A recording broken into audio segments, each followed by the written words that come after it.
Salut à tous, très content de te retrouver aujourd'hui sur ma chaîne pour une nouvelle vidéo sur Bitcoin. Alors aujourd'hui on va parler de ça, mais demain on parlera d'Ethereum. Il y a beaucoup de choses à dire sur l'un et sur l'autre. Je vois des choses qui sont quand même plutôt positives. Alors je vais être plutôt contrarien, contrairement à ce que tu vois sur Twitter et sur YouTube où tout le monde te parle de bear market, de phase baissière, extrêmement baissière.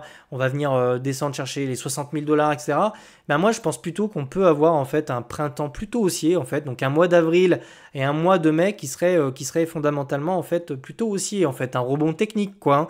Je te parle pas d'un bull run ou de quelque chose de voilà, je te parle vraiment d'un rebond technique qui pourrait nous permettre de retrouver des niveaux d'intérêt un petit peu plus élevés sur Bitcoin. Alors bien sûr, je suis argumenté, hein, c'est pas du vent, hein, je me base sur des choses je me base sur des métriques, je me base sur de l'analyse technique, etc. Donc on va aborder ça tout de suite. Déjà, pourquoi j'ai plutôt ici l'impression qu'on va plutôt chercher un rebond technique ou quelque chose comme ça, ben, ça c'est quelque chose que j'avais évoqué sur Twitter.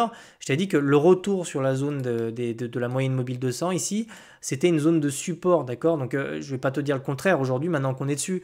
Hein, on voit qu'ici on est venu chercher la moyenne mobile 200 et on l'a fait à plusieurs fois, à plusieurs reprises sur ce cycle. On était venu la chercher également ici et systématiquement on a posé des structures de retournement, etc. pour essayer de revenir faire un nouveau sommet, d'accord.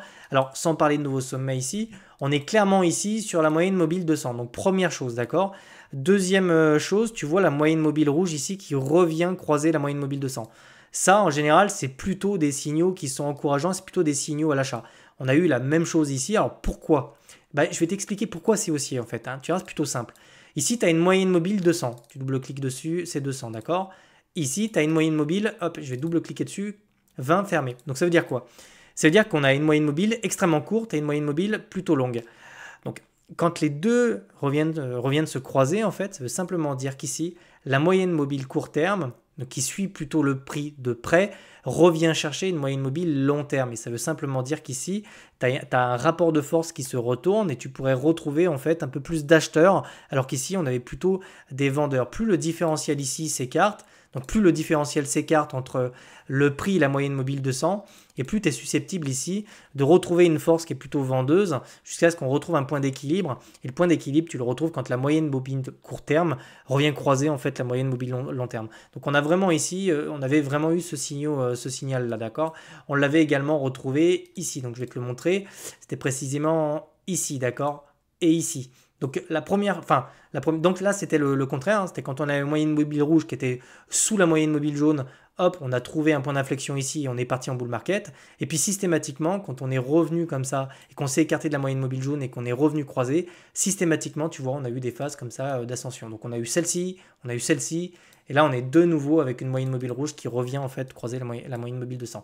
Donc j'espère que tu as compris ce différentiel entre le court terme et le long terme et le fait que quand le court terme revient croiser le long terme, tu as vraiment comme ça une différence où tu peux avoir la demande qui reprend le pas sur l'offre. Et justement, c'est exactement ce qu'on voit ici, alors même qu'on avait une dynamique qui était, hop, je vais essayer d'aller te montrer ça, alors même qu'on avait une dynamique extrêmement baissière ici, tu vois qu'on faisait des résistances qui étaient descendantes, on avait vraiment du mal ici sur MACD à repasser au-dessus des zéros. On voit ici, on s'est fait écraser, on se faisait écraser, et systématiquement, on avait un volume qui était vendeur.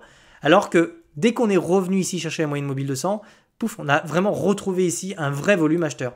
Tu vois, un vrai volume acheteur, c'est quand tu viens chercher, tu vois, des niveaux qui sont haussiers avec un vrai volume acheteur sur MACD, une vraie tendance haussière, d'accord? Et là, on retrouve vraiment un volume qu'on n'avait pas retrouvé depuis le top ici, d'accord? Donc, c'est extrêmement important de te montrer qu'il y a plusieurs signaux, selon moi, qui me montrent ici qu'on est en train d'essayer de trouver des structures de retournement dans le but de venir rechercher des niveaux d'intérêt qui sont plus élevés, d'accord? Dernière chose, en général, la psychologie de marché, elle est plutôt extrême. Et ça, c'est plutôt un bon thermomètre. C'est quand tu viens chercher ici des zones extrêmement surachetées sur le RSI, ici, personne ne veut vendre. D'accord? Ce qui est normal, c'est très haussier, etc. Tout le monde te parle de target fall, les 240 000, 200, 1 million, peu importe. Et puis quand on revient ici chercher des zones de survente, d'accord? Eh bien ici, personne ne veut acheter alors que c'est précisément, techniquement, des niveaux de prix qui sont normalement extrêmement intéressants. Comme ici, par exemple. On était revenu chercher des niveaux d'intérêt extrêmement bas, on était revenu chercher la moyenne mobile 200, et je me rappelle, je me sentais bien seul ici quand j'ai rechargé. Eh bien, c'est exactement le même cas. On retrouve des niveaux d'intérêt qui sont extrêmes, en fait, et ici quand c'est haussier, et ici quand c'est baissier. Et en général, bah, c'est pas, il faut nuancer un petit peu les choses. Et en général, quand tu te situes dans des zones extrêmement survendues, c'est loin d'être les pires endroits pour investir, d'accord? Je ne dis pas d'investir aujourd'hui compte tenu de la macroéconomie. Je te dis qu'il ne faut pas être alarmiste, il ne faut absolument pas être décliniste, ou tu vois ce que je veux dire.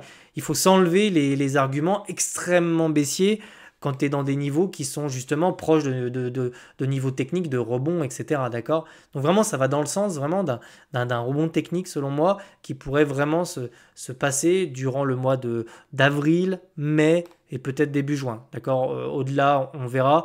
Et puis ensuite, on verra si on a un ralentissement de l'économie américaine, etc. Cet été. Donc là, j'anticipe plutôt en fait un rebond technique avant une récession possible ou quelque chose comme ça, d'accord? Donc tu as le topo maintenant, moi je m'attends vraiment à un retour sur des niveaux qui sont un peu plus élevés. Donc il y a deux niveaux que j'ai en tête, c'est le niveau des 98 000 dollars qui se situe précisément sur ces niveaux-là, et le deuxième niveau, c'est le niveau qui se situe autour des 110 000 dollars. Je te dis pas qu'on va y aller demain, je te dis que c'est des niveaux qui sont extrêmement intéressants pour la Smart, pour venir vider ses poches. Si elle peut le faire ici, c'est extrêmement intéressant pour elle, surtout dans le cadre d'une macroéconomie qui serait défavorable. On a toujours des rebonds techniques, quoi qu'il arrive, même sur des marchés qui sont extrêmement baissiers, d'accord? Si tu mets la chart comme ça en weekly, on a absolument eu aucun rebond sur ces niveaux-là, d'accord? Donc à un moment donné, tu peux pas faire ça sans avoir au moins un minima des rebonds techniques comme ici en fait, hein. Tu vois, on était revenu chercher quasiment les mêmes niveaux d'intérêt, et puis derrière, on avait eu quand même une belle remontada, on est venu chercher les poches qui se situaient là. Bah, le pire, c'est que c'est possible qu'on ait le même type de scénario en fait sur BTC, sur ce cycle-là, d'accord? Alors, c'est exactement la même chose, on va basculer, excuse-moi, ça va être un peu long la vidéo, mais il faut vraiment que je te parle vraiment de tout ça et qu'on rentre dans le détail pour que tu comprennes vraiment tout ça. C'est exactement la même chose ici sur les indices. Tous les indices ont une moyenne mobile courte qui vient creuser la moyenne mobile de 100, d'accord? Qui sont des signaux, on le répète, des niveaux, des signaux qui sont extrêmement intéressants. Ici, tu en avais un, on a eu une vague haussière extrêmement intéressante derrière. C'était pareil ici. Donc, en général, quand on a vraiment ces deux moyennes mobiles qui se rapprochent, ça nous donne quand même des signaux intéressants. Et dernière chose, le S&P 500 et les indices américains semblent moins forts que Bitcoin. Okay, en tout cas, sur ces niveaux-là, par exemple, lui, sur le S&P 500, on est revenu chercher le bottom. Alors que sur BTC, c'est pas le cas. Donc BTC est extrêmement solide en fait. Beaucoup plus solide je trouve à mon sens, est beaucoup plus solide que le S&P 500 en termes de structure, etc. D'accord? Donc maintenant, ce qui est intéressant et pourquoi ça va dans le sens d'un rebond également sur les indices, puis en fait, on vient vraiment chercher la divergence ici. Tu vois qu'on est venu chercher la zone de survente et ici, on est en train de faire un plus haut en fait que le précédent sur mon RSI. Et là, c'est pareil, on retrouve vraiment de l'achat. On retrouve des niveaux intéressants ici sur ces niveaux de prix, si je puis dire, sur le S&P 500. D'accord? Donc là, vraiment, je m'attends vraiment à ce qu'on ait soit un push comme ça, et puis ensuite, on revient chercher les résistances qu'on a perdues. Donc, sur le S&P 500, c'est ce niveau-là, d'accord? C'est l'ATH, ou c'est éventuellement plutôt les niveaux qui se situent plutôt ici, d'accord? On a vraiment trois niveaux. Donc ça, on va vraiment surveiller ce qui va se passer quand on va revenir les chercher pour voir si on se fait rejeter sur celui-là, sur celui-là ou sur celui-là. Et là, on va dépendre vraiment de la macroéconomie, hein. Alors, évidemment, on a une macroéconomie qui est quand même pas terrible, les tarifs, etc. Mais vraiment, il va falloir surveiller ça dans les prochains jours. Le scénario que je te décris là, c'est pas dans les 2 prochains jours ni les 3 prochains jours. C'est les 4 prochaines semaines ou le mois et demi, d'accord? Des structures comme ça, on est en daily, ça met vraiment du temps. Donc cette analyse technique, je te la fais, mais c'est une analyse technique qu'il va falloir garder sous le coude et qui peut être plutôt sur du long terme, d'accord? En tout cas, le scénario que je viens de te donner, c'est le scénario que je... Enfin, c'est le scénario qui a le plus de probabilité de se produire, selon moi, hein, même si je peux me tromper, dans les prochaines semaines, voire les prochains mois, d'accord? Donc maintenant, il va vraiment falloir surveiller ce qui se passe entre ces deux bornes, entre les 76 000 et les 88 000, voir si ici, on retrouve vraiment un volume acheteur sur le bas de ce range-là. Donc idéalement, on aimerait vraiment avoir, tu vois, quelque chose comme ça sur le RSI pour vraiment essayer d'avoir vraiment un push qui nous permet de nous affranchir vraiment du niveau des 88 000 pour retrouver le momentum et de retrouver en fait des niveaux d'intérêt qui sont beaucoup plus élevés. Et ces niveaux d'intérêt, je ne te les donne pas au pif, hein. On les voit ici, donc je vais te mettre la charte en entière. Donc là, pareil, on voit qu'on a des zones extrêmement importantes. Donc on a les 100 000 dollars, tu vois, ceux-là, et on a également au-dessus de la TH. Donc c'est vraiment les deux niveaux clés pour moi sur Bitcoin qu'il va falloir garder en tête pour les prochaines semaines. Il y a de grandes chances quand même qu'on refasse un petit push dans cette localisation-là pour venir les chercher. D'ailleurs, ce sera intéressant de voir le sentiment de marché lorsqu'on reviendra chercher ces niveaux-là, il y a de grandes chances qu'on se retrouve de nouveau dans des zones de surachat. Tu peux être à peu près sûr que tout le monde va commencer à trop parler de bull run et tout. Enfin bon, bref, on connaît l'histoire. Et puis une dernière chose aussi, voir un petit peu ce qui se passe les produits dérivés. Là, c'est pareil, clairement, ça va dans le sens en fait d'un rebond là aussi. Tu vois, on a un funding qui s'éteint. Donc un funding, ça veut dire quoi? Ça veut dire qu'on a de plus en plus de positions qui s'ouvrent plutôt à la baisse, tu vois. Et on a clairement quasiment plus de levier, plus de trucs, plus de positions qui s'ouvrent. Donc en fait, on a vraiment...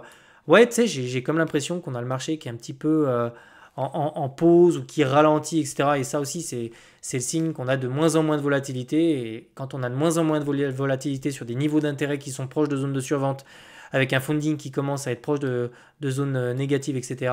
Là aussi, ça me pousse à penser qu'on se rapproche d'une zone de rebond potentiel, etc.